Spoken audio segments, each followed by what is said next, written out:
जय श्री कृष्ण दोस्तों। मनुष्य जीवन की हर समस्या का समाधान श्रीमद् भगवद गीता में मिलता है। भगवद गीता ऐसे प्रेरणादायक संदेशों का महासागर है जो निराश व्यक्ति के जीवन में भी आशा भर देता है।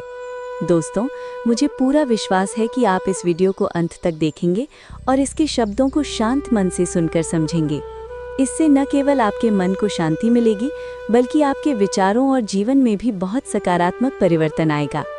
मैं ये विश्वास के साथ कह सकती हूँ कि जो भी व्यक्ति इस गीता के सार को अंत तक पढ़ेगा और सुनेगा तथा इसे अपने जीवन में अपनाएगा, उसे अपनी हर समस्या का समाधान अवश्य मिलेगा और वो अपने जीवन के हर लक्ष्य को प्राप्त कर सकेगा।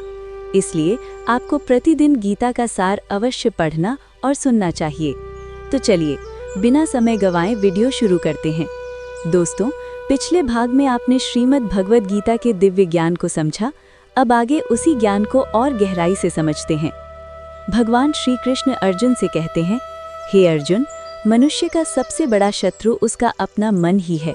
यदि मन नियंत्रित है तो वो तुम्हारा सबसे अच्छा मित्र बन जाता है, और यदि अनियंत्रित है तो वही तुम्हें पतन की ओर ले जाता है। इसलिए सबसे पहले अपने मन को साधो, क्योंकि जिसने मन को जीत लिया उसने संसार को जीत लिया।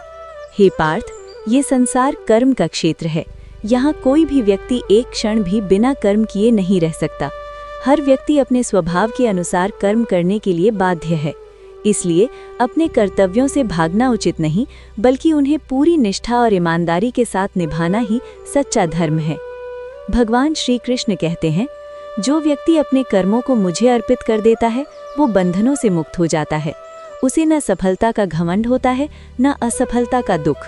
वो हर परिस्थिति में समान भाव रखता है और यही समत्व योग कहलाता है। हे अर्जुन, ये मन बहुत चंचल है। इसे वश में करना कठिन है, परंतु अभ्यास और वैराग्य से इसे नियंत्रित किया जा सकता है। जैसे कोई व्यक्ति बार बार प्रयास करके किसी कार्य में निपुण हो जाता है, वैसे ही मन को भी बार बार भगवान में लगाकर स्थिर किया जा सकता है। भगवान कहते हैं, जो व्यक्ति इंद्रियों के वश में होकर जीवन जीता है वो कभी शांति नहीं पा सकता, लेकिन जो व्यक्ति अपनी इंद्रियों को नियंत्रित कर लेता है वही सच्चे सुख का अनुभव करता है। इसलिए इंद्रियों पर नियंत्रण बहुत आवश्यक है। हे अर्जुन, जब जब इस संसार में अधर्म बढ़ता है और धर्म की हानि होती है, तब तब मैं स्वयं अवतार लेकर धर्म की स्थापना करता हूँ। सज्जनों की रक्षा और दुष्टों के विनाश के लिए मैं युग युग में आता हूँ। भगवान श्री कृष्ण कहते हैं, जो मुझे जिस भाव से भजता है मैं उसे उसी भाव से प्राप्त होता हूँ। हर व्यक्ति अपने मार्ग से मुझे प्राप्त कर सकता है, बस उसके मन में सच्ची श्रद्धा और विश्वास होना चाहिए। मनुष्य को अपने जीवन में कभी भी अहंकार नहीं करना चाहिए, क्योंकि अहंकार ही उसके पतन का कारण बनता है। जो व्यक्ति विनम्र होता है वही सच्चा महान बनता है। हे अर्जुन, ये शरीर नश्वर है, परंतु आत्मा अमर है। इसलिए शरीर के सुख दुख में अधिक उलझना उचित नहीं। जो व्यक्ति आत्मा को समझ लेता है वो जीवन और मृत्यु के भय से मुक्त हो जाता है। भगवान कहते हैं, जो व्यक्ति सच्चे मन से मेरा स्मरण करता है मैं स्वयं उसके जीवन का मार्गदर्शन करता हूँ, उसे कभी अकेला नहीं छोड़ता। इसलिए हर परिस्थिति में भगवान पर विश्वास बनाए रखना चाहिए। जीवन में कई बार ऐसा समय आता है जब सब कुछ हमारे खिलाफ लगता है, लेकिन वही समय हमें मजबूत बनाने के लिए आता है। कठिनाइयाँ हमें तोड़ने नहीं, बल्कि हमें और मजबूत बनाने के लिए आती हैं। हे अर्जुन, जो व्यक्ति अपने भीतर झांककर स्वयं को पहचान लेता है वही सच्चा ज्ञानी है। दूसरों की गलतियां देखना आसान है, लेकिन अपनी कमियों को पहचानना ही सच्ची समझदारी है। भगवान श्री कृष्ण कहते हैं, जो व्यक्ति लोभ, मोह, क्रोध और अहंकार से दूर रहता है वही सच्चा सुखी होता है। ये सभी बुराइयां मनुष्य को अंदर से कमजोर बना देती हैं। हे पार्थ, समय बहुत बलवान है। ये हर घाव को भर देता है और हर परिस्थिति को बदल देता है। इसलिए कठिन समय में धैर्य रखना बहुत जरूरी है। मनुष्य को हमेशा सत्य और धर्म के मार्ग पर चलना चाहिए, चाहे परिस्थितियां कितनी भी कठिन क्यों न हो, क्योंकि अंत में जीत हमेशा सत्य की ही होती है। भगवान कहते हैं, जो व्यक्ति दूसरों की भलाई करता है वो स्वयं भी खुश रहता है। दूसरों को दुख देने वाला व्यक्ति कभी सुखी नहीं रह सकता। हे अर्जुन, अपने जीवन में संतुलन बनाए रखो।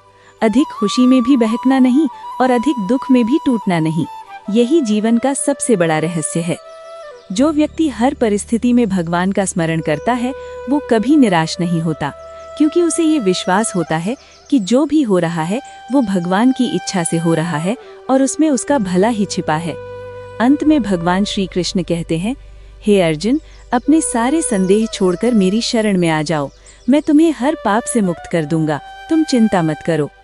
दोस्तों, यही गीता का सार है, विश्वास, धैर्य, कर्म और भक्ति।